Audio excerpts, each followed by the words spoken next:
Happy Diwali to everyone. I know it's been ডিকেডস that Diwali has passed away, কিন্তু আমি কি করব? আই এম সো ক্লামজি যে একটা ভিডিও এডিট করার, স্ক্রিপ্ট লেখা, ভয়েস ওভার করার মতো এনার্জি নেই। Sorry for that. এনিওয়ে, আমরা বাঙালি, আমাদের এখানে দিওয়ালি হয় না, কালী পুজো হয়। পাড়ায় পাড়ায় প্যান্ডেল করে কালী ঠাকুরের পুজো হয়, সবাই নিজেদের বাড়ি রং বেরঙের লাইট দিয়ে ঝকমকে করে তোলে, আর সাথে আছে বাজি পটকা।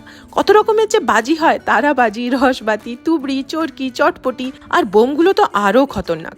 চকলেট বোম, গাছ বোম, বিড়ি বোম, পাট বোম। উফ, কালী পুজোর উইকটা মনে হয় যেন পাকিস্তানে এসে গেছি, আর টেররিস্টরা যখন তখন যেখানে সেখানে বোম ফাটিয়েই যাচ্ছে। মানুষের যে কি ভালো লাগে লাউড নয়েজ ক্রিয়েট করে মানুষের কানের পর্দা ফাটাতে। সরকারের কাছে আমার বিনীত নিবেদন, যেন বোমকে ব্যান করা হয় এএসএপি। আমার মিঠাই ভয়ে খাটের তলায় ঢুকে যায়, আর আমি খাটের উপরে হেডফোন লাগিয়ে জড়সড় হয়ে বসে থাকি। কালী পুজোর দিন আমরাও কিছু পটকা ফাটিয়ে দেন প্যান্ডেল হপিং এ বেরিয়েছিলাম। চারিদিকের আলোকসজ্জা দেখে মনটা জুড়িয়ে গেল। তোমাদের দিওয়ালি কেমন কাটলো জানিও। আমি যাচ্ছি ঘুরতে। Bye bye.